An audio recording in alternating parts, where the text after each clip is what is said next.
ನಕ್ಸಲರು ಬಂದೂಕನ್ನು ಬಿಟ್ಟರೆ ಈ ಬಂಪರ್ ಲಾಟ್ರಿ ಹೊಡೆಯುತ್ತೆ. ಆ ನಿಟ್ಟಿನಲ್ಲಿ ಸರ್ಕಾರ ಸವಲತ್ತನ್ನು ಕೊಡೋದಕ್ಕೆ ಮುಂದಾಗಿರೋದು. ನೋಡಿ, ಅದೆಲ್ಲ ಬಿಟ್ಬಿಟ್ಟು ಬನ್ನಿ, ನಿಮಗೇನು ಬೇಕು ನಾವು ಅದನ್ನು ಕೊಡ್ತೀವಿ ಅಂತ ಹೇಳಿ ಅವರನ್ನು ಮೇನ್ ಸ್ಟ್ರೀಮ್ಗೆ ಕರೆದುಕೊಂಡು ಬರುವಂಥ ಕೆಲಸವನ್ನು ಮಾಡಲಾಗುತ್ತೆ. ಸೊ ಈ ಮಾತನ್ನು ಇವತ್ತು ಸರೆಂಡರ್ ಆಗಿರುವಂಥ ಲಕ್ಷ್ಮೀ ತೊಂಬಟ್ಟು ಕೂಡ ಉಲ್ಲೇಖಿಸಿದ್ದಾರೆ. ಮೇನ್ ಸ್ಟ್ರೀಮ್ಗೆ ಬಂದರೆ ನಾವು ಪ್ಯಾಕೇಜ್, ವಿಶೇಷವಾಗಿ ಏನು ಸರ್ಕಾರ ಘೋಷಣೆ ಮಾಡಿರುವಂಥ ಪ್ಯಾಕೇಜ್ ಇದೆಯಲ್ಲ, ಆ ಪ್ಯಾಕೇಜನ್ನು ನೋಡ್ಕೊಂಡು ನಾವು ಬಂದಿದ್ದೀವಿ ಅಂತೇಳಿ. ಎ ಕ್ಯಾಟಗರಿನಾಗ ಬಂದರೆ ಏನಾಗುತ್ತೆ, ಬಿ ಕ್ಯಾಟಗರಿನಾಗ ಬಂದರೆ ಏನಾಗುತ್ತೆ, ಸಿ ಕ್ಯಾಟಗರಿನಾಗೆ ಬಂದರೆ ಅವ್ರಿಗೆ ಯಾವ ರೀತಿಯಾದಂಥ ಫೆಸಿಲಿಟಿ ಸಿಗುತ್ತೆ ಅಂಥೇಳಿ ನಾವೀಗ ಗಮನಿಸ್ತಾ ಹೋಗೋಣ. ಪ್ರಮುಖವಾಗಿ ಬಂದೂಕನ್ನು ಬಿಟ್ಟರೆ ಬಂಪರ್, ಬಂದೂಕನ್ನು ಬಿಟ್ಟರೆ ಬಂಪರ್. ಸೊ ಮಾಜಿ ನಕ್ಸಲರಿಗೆ ಕಾಂಗ್ರೆಸ್ ಸರ್ಕಾರದಿಂದ ಬಂಪರನ್ನು ಕೊಟ್ಟಿದ್ದಾರೆ ಅಂದರೂ ಕೂಡ ತಪ್ಪಾಗೋದಿಲ್ಲ. ಇಲ್ಲಿ 3 ಕ್ಯಾಟಗರಿ ಇದೆ, A B C. A, B ಮತ್ತು ಸಿ ಕ್ಯಾಟಗರಿಯಲ್ಲಿ ಪ್ಯಾಕೇಜನ್ನು ಘೋಷಣೆ ಮಾಡಿದೆ. ಎ ಅಂದರೆ ರಾಷ್ಟ್ರೀಯ ಹಾಗೂ ರಾಜ್ಯ ಮಟ್ಟದ ಕೇಡರ್ ನಕ್ಸಲರು. ಈ ಒಂದು ಎ ಕ್ಯಾಟಗರಿಯಲ್ಲಿ ರಾಷ್ಟ್ರೀಯ ಹಾಗೂ ರಾಜ್ಯ ಮಟ್ಟದ ಕ್ಯಾಟಗರಿಯಲ್ಲಿ ಗುರುತಿಸ್ಕೊಂಡಿರೋರು ಎ ಕ್ಯಾಟಗರಿಯಲ್ಲಿ ಬರ್ತಾರೆ. ಅವರಿಗೆ 7.5 ಲಕ್ಷ ಪ್ಯಾಕೇಜ್ ನಗದು ಕೊಡ್ತಾರೆ. ಅವ್ರಿಗೆ ಅಂದರೆ 7.5 ಲಕ್ಷ ಹಣವನ್ನು ಕೊಡ್ತಾರೆ. ಬಿ ಕ್ಯಾಟಗರಿಯಲ್ಲಿ ಅಂತಂದರೆ ಅವರು ಜಿಲ್ಲಾ ಮಟ್ಟದಲ್ಲಿ ಗುರುತಿಸ್ಕೊಂಡಿರೋರು, ಅವರು ಬಿ ಕ್ಯಾಟಗರಿಯಲ್ಲಿ ಬರ್ತಾರೆ. ಅವರಿಗೆ 5 ಲಕ್ಷದ ಪ್ಯಾಕೇಜ್. ಸಿ ಅಂತಂದರೆ ಸ್ಥಳೀಯ ಕೇಡರ್, ಇವರಿಗೆ 4 ಲಕ್ಷ ಪ್ಯಾಕೇಜನ್ನು ಕೊಡ್ತಾರೆ. ಈ ಪ್ಯಾಕೇಜ್ ಹಣವನ್ನು ಒಮ್ಮೆಲೆ ಕೊಡೋದಿಲ್ಲ, ಸರೆಂಡರ್ ಆದಾಗ ಅರ್ಧ, ಆಮೇಲೆ ಹಂತವಾಗಿ ಕೊಡ್ತಾ ಹೋಗ್ತಾರೆ. ವೀಕ್ಷಕರು, ನಿಮಗೆ ಆರಂಭದಲ್ಲಿ ಹೇಳಿದೆ ನಾನು, ಈ ನಕ್ಸಲರ ಶರಣಾಗತಿ ಇವತ್ತು ಯಾವ ಕಾರಣಕ್ಕೆ ಆಗ್ತಾ ಇದೆ ಅಂತೇಳಿ ನಾವು ಕ್ವಿಕ್ಕಾಗಿ ಒಂದಷ್ಟು ನಿಮಗೆ ಅರ್ಥ ಆಗುವಂಥ ರೀತಿಯಲ್ಲಿ ಒಂದು ಹೇಳ್ಬಿಡ್ತೀನಿ. ನೋಡಿ, 2002ರಿಂದ ಈ ಒಂದು ನಕ್ಸಲೈಟ್ ಚಟುವಟಿಕೆಗಳ ಆರಂಭ ಆಗೋದು. ಅದಕ್ಕಿಂತ ಮುಂಚೆ ಇತ್ತು, ಆದರೆ ಅವರು ಯಾರೂ ನಕ್ಸಲೈಟ್ಗಳಾಗಿ ಗುರುತಿಸ್ಕೊಂಡಿರಲಿಲ್ಲ. ಪ್ರಜಾಪ್ರಭುತ್ವದಲ್ಲಿ ಒಂದು ಹೋರಾಟವನ್ನು ಮಾಡೋದಕ್ಕೆ ಒಂದು ಅವಕಾಶ ಇರುತ್ತೆ. ಹಾಗಾಗಿ ಈ ಮಲೆನಾಡು ಭಾಗದಲ್ಲಿ ಮೊದಲಿಗೆ ಆರಂಭ ಆಗುತ್ತೆ, ಹೋರಾಟವನ್ನು ಮಾಡೋದಕ್ಕೆ ಶುರು ಮಾಡ್ತಾರೆ. ಕಾರಣಗಳು ತುಂಬ ಇದೆ ನಿಮಗೆ. ಈ ಕುದುರೆಮುಖದಲ್ಲಿ ಯಾವುದೊಂದು ಥೀಮ್ ಪಾರ್ಕ್ ಏನೋ ಒಂದು ಮಾಡ್ತೀವಿ ಅಂಥೇಳಿ ಬಂದಾಗ ಅರಣ್ಯ ಪ್ರದೇಶಗಳು ನಾಶ ಆಗುತ್ತೆ, ಮರ ಕಡ್ದಾಕ್ತಾರೆ ಅಂಥೇಳಿ ಅದರ ವಿರುದ್ಧವಾಗಿ ಹೋರಾಟವನ್ನು ಮಾಡೋದಕ್ಕೆ ಶುರು ಮಾಡ್ತಾರೆ. ಅದೊಂದೇ ಅಲ್ಲ, ಈ ಬಸ್ನ ಫೀ ಇರುತ್ತಲ್ಲ, ಅದರ ವಿರುದ್ಧವಾಗಿ ಕೂಡ ಹೋರಾಟವನ್ನು ಮಾಡ್ತಾರೆ. ಜಾಸ್ತಿ ಆಯಿತು ಅಂತಾರೆ. ಈ ಸ್ಕೂಲ್ ಫೀಸ್ಗಳು ಕೂಡ ಜಾಸ್ತಿ ಆದರೆ, ಅಥವಾ ಸ್ಕೂಲ್ ಬಸ್ಗಳ ಫೀ ಕೂಡ ಜಾಸ್ತಿ ಆಯಿತು ಅಂತಂದರೆ ಅದರ ವಿರುದ್ಧವಾಗಿ ಕೂಡ ಇವರು ಹೋರಾಟವನ್ನು ಮಾಡ್ತಾ ಹೋಗ್ತಾರೆ. ಇವರು ಈ ಹೋರಾಟವನ್ನು ಮಾಡೋದಕ್ಕೆ ಅಂತೇಳಿ ಒಂದಷ್ಟು ಸಂಘಟನೆಗಳಂತ ಮಾಡ್ಕೊಳ್ತಾರೆ. ಆರಂಭದಲ್ಲಿ ಅವರು ಯಾರು ನಕ್ಸಲ್ ಆಗಿರಲಿಲ್ಲ ಆ ಟೈಮಲ್ಲಿ, ಸಂಘಟನೆಗಳನ್ನು ಮಾಡ್ಕೊಳ್ಳೋದು. ಸಂಘಟನೆಗಳನ್ನು ಕೂಡ ನಾವು ಗಮನಿಸ್ಬೋದು. ಮೊದಲಾಗಿ ಈ ಸಾಕೇತ್ ರಾಜನ್ ಅವ್ರದ್ದೆಲ್ಲ ಹೇಳ್ತೀನಿ. ಆದರೆ ಇವರು ಸಂಘಟನೆಗಳು ಯಾವ್ಯಾವ ಥರ ಸಂಘಟನೆಗಳನ್ನು ಕಟ್ಕೊಳ್ತಾರೆ. ಈ ಮಹಿಳಾ ಜಾಗೃತಿ ವೇದಿಕೆ ಅಂತ ಒಂದು ಸಂಘಟನೆಯನ್ನು ಕಟ್ಕೊಳ್ತಾರೆ. ಅದಾದಮೇಲೆ ಸಿವಿಲ್ ಲಿಬರ್ಟಿ ಫೋರ್ಸ್ ಅಂತ ಬರುತ್ತೆ. ಆ ಸಿವಿಲ್ ಲಿಬರ್ಟಿ ಫೋರ್ಸ್ ಅಂತೇಳಿ ಸಂಘಟನೆಯನ್ನು ಕಟ್ಕೊಂಡು ಅದರ ಮೂಲಕ ಹೋರಾಟವನ್ನು ಮಾಡೋದಕ್ಕೆ ಮುಂದಾಗ್ತಾರೆ. ಕರ್ನಾಟಕ ವಿಮೋಚನಾ ರಂಗ ಅಂತೇಳಿ ಕಟ್ಕೊಂಡು ಇವರೆಲ್ಲ ಏನು ಮಾಡ್ತಾರೆ ಅಂತಂದರೆ, ವೀಕ್ ಡೇಸಲ್ಲಿ ಇವ್ರ ಪಾಡಿ ಇವ್ರ ಕೆಲಸ ಇರ್ತಾರೆ. ವೀಕೆಂಡಲ್ಲಿ ಹೋಗಿ ಒಂದು ರೀತಿಯಲ್ಲಿ ಜನರನ್ನು ಜಾಗೃತಿ ಪಡಿಸುವಂಥ ಕೆಲಸವನ್ನು ಮಾಡ್ತಾ ಹೋಗ್ತಾರೆ. ಹೋರಾಟ ಒಂದು ಪ್ರಜಾಪ್ರಭುತ್ವದಲ್ಲಿ ಮಾಡುವಂಥ ಅವಕಾಶ ಇದ್ದಂಥ ಸಂದರ್ಭದಲ್ಲಿ ಇವರೆಲ್ಲರೂ ಕೂಡ ಹೋರಾಟಗಳನ್ನು ಮಾಡೋದಕ್ಕೆ ಶುರು ಮಾಡ್ತಾರೆ. ಆದರೆ ಇವರ ಹೋರಾಟಕ್ಕೆ ತಕ್ಕ ಬೆಲೆ ಸಿಗೋದಿಲ್ಲ. ಆಗ ಇವರೆಲ್ಲರೂ ಕೂಡ ಒಂದಷ್ಟು ಚಿಂತನೆಯನ್ನು ಮಾಡ್ಕೊಳ್ತಾರೆ. ನೋಡಿ, ಈ ಯಾವಾಗ ಈ ಪಂಚವಟಿ ಕಾಲೋನಿಯಲ್ಲಿ ಈ ನಿವಾಸಿಗಳನ್ನು ಒಕ್ಕಲೆಬ್ಸೋದಕ್ಕೆ ಶುರುವಾಗೋದು, ಅದಾದಮೇಲೆ ಈ ತೀರ್ಥಹಳ್ಳಿ ರಸ್ತೆ ವಿಚಾರವಾಗಿ, ಒಂದು ಮಲೆನಾಡು ಭಾಗದ ವಿಚಾರವಾಗಿ ಮಾತಾಡ್ತಾರೆ. ಮಲೆನಾಡು ಭಾಗದಲ್ಲಿ ತೀರ್ಥಹಳ್ಳಿ ರಸ್ತೆ ವಿಚಾರವಾಗಿ ಅಲ್ಲಿ ಒಂದು ಹೋರಾಟ ಆಗುತ್ತೆ.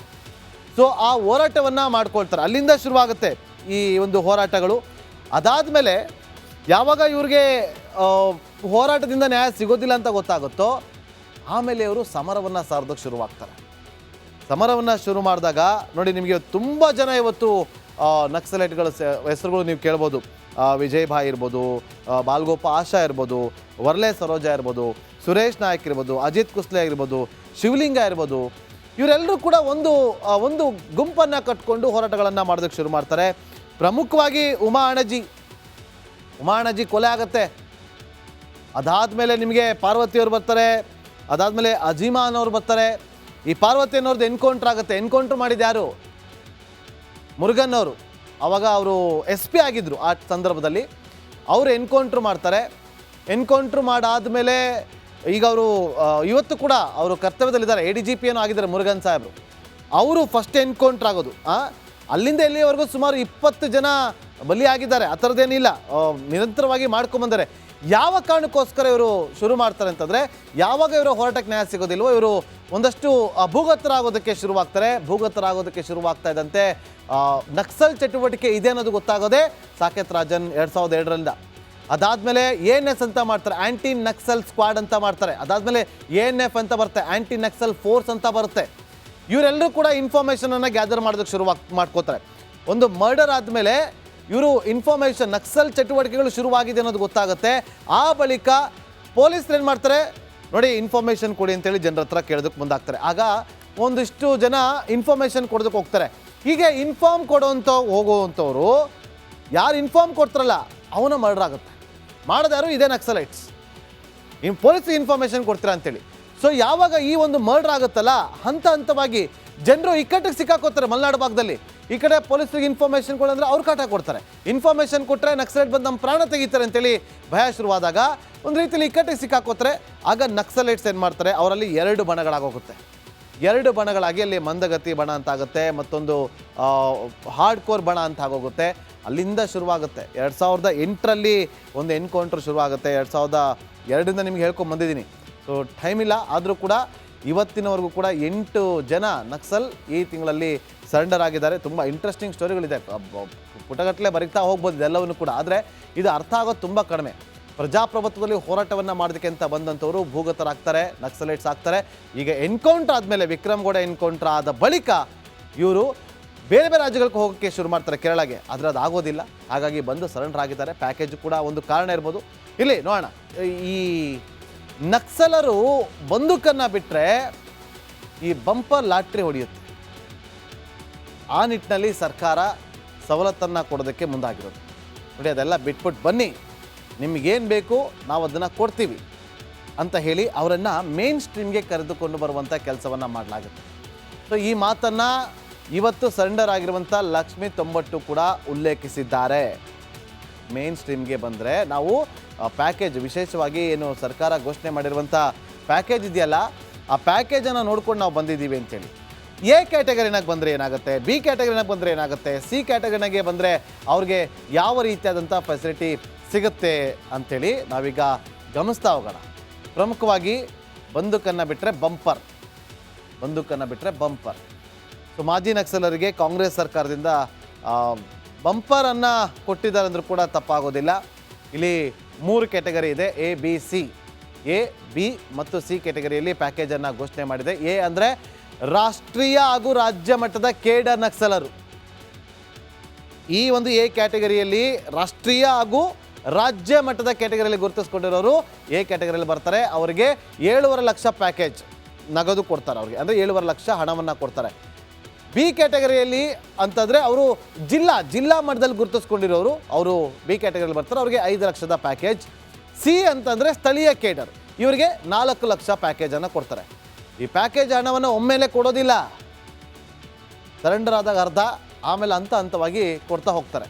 ವೀಕ್ಷಕರು, ನಿಮಗೆ ಆರಂಭದಲ್ಲಿ ಹೇಳಿದೆ ನಾನು, ಈ ನಕ್ಸಲರ ಶರಣಾಗತಿ ಇವತ್ತು ಯಾವ ಕಾರಣಕ್ಕೆ ಆಗ್ತಾ ಇದೆ ಅಂತೇಳಿ ನಾವು ಕ್ವಿಕ್ಕಾಗಿ ಒಂದಷ್ಟು ನಿಮಗೆ ಅರ್ಥ ಆಗುವಂಥ ರೀತಿಯಲ್ಲಿ ಒಂದು ಹೇಳ್ಬಿಡ್ತೀನಿ. ನೋಡಿ, 2002ರಿಂದ ಈ ಒಂದು ನಕ್ಸಲೈಟ್ ಚಟುವಟಿಕೆಗಳ ಆರಂಭ ಆಗೋದು. ಅದಕ್ಕಿಂತ ಮುಂಚೆ ಇತ್ತು, ಆದರೆ ಅವರು ಯಾರೂ ನಕ್ಸಲೈಟ್ಗಳಾಗಿ ಗುರುತಿಸ್ಕೊಂಡಿರಲಿಲ್ಲ. ಪ್ರಜಾಪ್ರಭುತ್ವದಲ್ಲಿ ಒಂದು ಹೋರಾಟವನ್ನು ಮಾಡೋದಕ್ಕೆ ಒಂದು ಅವಕಾಶ ಇರುತ್ತೆ. ಹಾಗಾಗಿ ಈ ಮಲೆನಾಡು ಭಾಗದಲ್ಲಿ ಮೊದಲಿಗೆ ಆರಂಭ ಆಗುತ್ತೆ, ಹೋರಾಟವನ್ನು ಮಾಡೋದಕ್ಕೆ ಶುರು ಮಾಡ್ತಾರೆ. ಕಾರಣಗಳು ತುಂಬ ಇದೆ ನಿಮಗೆ. ಈ ಕುದುರೆ ಮುಖದಲ್ಲಿ ಯಾವುದೊಂದು ಥೀಮ್ ಪಾರ್ಕ್ ಏನೋ ಒಂದು ಮಾಡ್ತೀವಿ ಅಂತ ಹೇಳಿ ಬಂದಾಗ ಅರಣ್ಯ ಪ್ರದೇಶಗಳು ನಾಶ ಆಗುತ್ತೆ, ಮರ ಕಡ್ದಾಕ್ತಾರೆ ಅಂಥೇಳಿ ಅದರ ವಿರುದ್ಧವಾಗಿ ಹೋರಾಟವನ್ನು ಮಾಡೋದಕ್ಕೆ ಶುರು ಮಾಡ್ತಾರೆ. ಅದೊಂದೇ ಅಲ್ಲ, ಈ ಬಸ್ನ ಫೀ ಇರುತ್ತಲ್ಲ ಅದರ ವಿರುದ್ಧವಾಗಿ ಕೂಡ ಹೋರಾಟವನ್ನು ಮಾಡ್ತಾರೆ. ಏನೋ ಜಾಸ್ತಿ ಆಯಿತು ಅಂತಾರೆ. ಈ ಸ್ಕೂಲ್ ಫೀಸ್ಗಳು ಕೂಡ ಜಾಸ್ತಿ ಆದರೆ, ಅಥವಾ ಸ್ಕೂಲ್ ಬಸ್ಗಳ ಫೀ ಕೂಡ ಜಾಸ್ತಿ ಆಯಿತು ಅಂತಂದರೆ ಅದರ ವಿರುದ್ಧವಾಗಿ ಕೂಡ ಇವರು ಹೋರಾಟವನ್ನು ಮಾಡ್ತಾ ಹೋಗ್ತಾರೆ. ಇವರು ಈ ಹೋರಾಟವನ್ನು ಮಾಡೋದಕ್ಕೆ ಅಂತೇಳಿ ಒಂದಷ್ಟು ಸಂಘಟನೆಗಳಂತ ಮಾಡ್ಕೊಳ್ತಾರೆ. ಆರಂಭದಲ್ಲಿ ಅವರು ಯಾರು ನಕ್ಸಲ್ ಆಗಿರಲಿಲ್ಲ ಆ ಟೈಮಲ್ಲಿ, ಸಂಘಟನೆಗಳನ್ನು ಮಾಡ್ಕೊಳ್ಳೋದು. ಸಂಘಟನೆಗಳನ್ನು ಕೂಡ ನಾವು ಗಮನಿಸ್ಬೋದು. ಮೊದಲಾಗಿ ಈ ಸಾಕೇತ್ ರಾಜನ್ ಅವ್ರದ್ದೆಲ್ಲ ಹೇಳ್ತೀನಿ.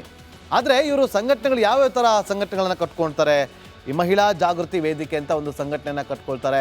ಅದಾದಮೇಲೆ ಸಿವಿಲ್ ಲಿಬರ್ಟಿ ಫೋರ್ಸ್ ಅಂತ ಬರುತ್ತೆ. ಆ ಸಿವಿಲ್ ಲಿಬರ್ಟಿ ಫೋರ್ಸ್ ಅಂತೇಳಿ ಸಂಘಟನೆಯನ್ನು ಕಟ್ಕೊಂಡು ಅದರ ಮೂಲಕ ಹೋರಾಟವನ್ನು ಮಾಡೋದಕ್ಕೆ ಮುಂದಾಗ್ತಾರೆ. ಕರ್ನಾಟಕ ವಿಮೋಚನಾ ರಂಗ ಅಂತೇಳಿ ಕಟ್ಕೊಂಡು ಇವರೆಲ್ಲ ಏನು ಮಾಡ್ತಾರೆ ಅಂತಂದರೆ ವೀಕ್ ಡೇಸಲ್ಲಿ ಇವ್ರ ಪಾಡಿ ಇವ್ರ ಕೆಲಸ ಇರ್ತಾರೆ. ವೀಕೆಂಡಲ್ಲಿ ಹೋಗಿ ಒಂದು ರೀತಿಯಲ್ಲಿ ಜನರನ್ನು ಜಾಗೃತಿ ಪಡಿಸುವಂಥ ಕೆಲಸವನ್ನು ಮಾಡ್ತಾ ಹೋಗ್ತಾರೆ. ಹೋರಾಟ ಒಂದು ಪ್ರಜಾಪ್ರಭುತ್ವದಲ್ಲಿ ಮಾಡುವಂಥ ಅವಕಾಶ ಇದ್ದಂಥ ಸಂದರ್ಭದಲ್ಲಿ ಇವರೆಲ್ಲರೂ ಕೂಡ ಹೋರಾಟಗಳನ್ನು ಮಾಡೋದಕ್ಕೆ ಶುರು ಮಾಡ್ತಾರೆ. ಆದರೆ ಇವರ ಹೋರಾಟಕ್ಕೆ ತಕ್ಕ ಬೆಲೆ ಸಿಗೋದಿಲ್ಲ. ಆಗ ಇವರೆಲ್ಲರೂ ಕೂಡ ಒಂದಷ್ಟು ಚಿಂತನೆಯನ್ನು ಮಾಡ್ಕೊಳ್ತಾರೆ.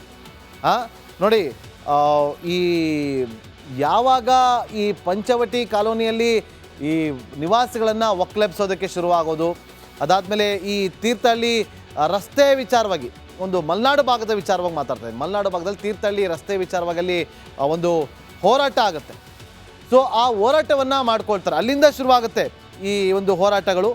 ಅದಾದಮೇಲೆ ಯಾವಾಗ ಇವ್ರಿಗೆ ಹೋರಾಟದಿಂದ ನ್ಯಾಯ ಸಿಗೋದಿಲ್ಲ ಅಂತ ಗೊತ್ತಾಗುತ್ತೋ, ಆಮೇಲೆ ಇವರು ಸಮರವನ್ನು ಸಾರೋದಕ್ಕೆ ಶುರುವಾಗ್ತಾರೆ.